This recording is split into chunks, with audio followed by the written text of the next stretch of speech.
ஏதோ ஒரு போராட்டத்துக்கு கூப்பிட்டாங்க, இவரும் போயிருக்காப்ல. அங்க கைது பண்றோம்னு சொன்ன உடனே ஆட்டோ புடிச்சு தப்பிச்சு ஓடிட்டாப்ல. கைது பண்ணா கொண்டு போய் மண்டபத்துல வச்சு சாப்பாடு போட்டு சாயந்தரம் விட போறான். அதுக்கு பயந்துட்டு ஆட்டோ புடிச்சு ஓடி போனதான் அண்ணாமலை வரலாறு. இந்த அண்ணாமலை வீரன் நினைச்சிட்டு இருக்காங்க. இந்த பாரதிய ஜனதா கட்சி என்பது யார்? பிஜேபிங்கிறது யாருங்க? தமிழ்நாட்டுக்கு பிஜேபிக்கு என்ன சம்பந்தம்? தமிழ்நாட்டுக்கும் இந்த தாமரை கூட்டத்துக்கும் என்ன சம்பந்தம்? தமிழ்நாட்டுக்கு நல்லது ஏதாவது செஞ்சானா? ஏதாவது ஒரு நல்ல விஷயம் செஞ்சானா? சொல்ல சொல்லுங்க பாப்போம். பிஜேபி காரன் நரேந்திர மோடி சொல்ல சொல்லுங்க, நயினார் நாகேந்திரன் சொல்ல சொல்லுங்க, இல்ல அண்ணாமலை தான் சொல்ல சொல்லுங்க. நீங்க எல்லாம் ஒரு விஷயத்தை கவனிச்சு பார்த்திருப்பீங்க. அண்ணாமலை பெரிய தலைவர் மாதிரி பேசிட்டே இருக்கிறார். எல்லா இடத்துலயும் எல்லாம் போறான், கூட்டம் போறான், விசில் அடிக்கிறான், எல்லாம் பண்றான். அண்ணாமலை கடந்த 5 வருஷத்துல தமிழ்நாட்டுக்காக நடத்த ஒரு போராட்டத்தை சொல்லுங்க பாப்போம். பெரிய வீரன் தானே, ஐபிஎஸ் அதிகாரி தானே. தமிழ்நாட்டுக்காக போராட்டம் நடத்திய அண்ணாமலையினோட ஒரே ஒரு போராட்டத்தை காமிங்க பாப்போம். ஒரு போராட்டம் பண்ணிருப்பாரா? அதுக்கு துணிச்சல் இருக்கு அண்ணாமலைக்கு? இருந்தா தானே. ஏதோ ஒரு போராட்டத்துக்கு கூப்பிட்டாங்க, இவரும் போயிருக்காப்ல.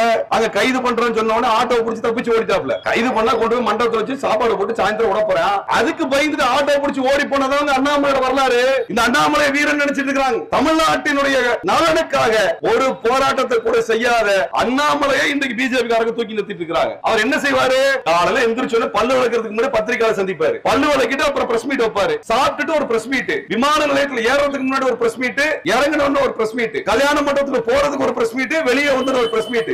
பத்திரிகையாளரை சந்திச்சதை தவிர அண்ணாமலை பண்ண ஒரு நல்ல காரியத்தை சொல்லுங்க பாப்போம். ஏன்னா ஒன்றை சொல்லுங்க பாப்போம். வெறும் பத்திரிகையாளர் இல்ல, நாள் முழுக்க டிவியை போட்டா ஒரு மூஞ்சி தெரியணும், வேற ஒண்ணும் கிடையாது. அண்ணாமலை வேற சரக்கு இல்ல. அண்ணாமலை யாரா ஒருத்தரோட விவாதம் பண்ணிருக்காரா? தொலைக்காட்சியில் ஒரு விவாதம் செய்வதற்கு அண்ணாமலைக்கு துணிச்சல் இருக்கிறதா? அவன் கட்சி தலைவருக்கு இருந்தா அவருக்கு இருக்கும். மோடிக்கே இல்லைங்கிறப்ப அண்ணாமலைக்கு எங்க இருக்க போகுது?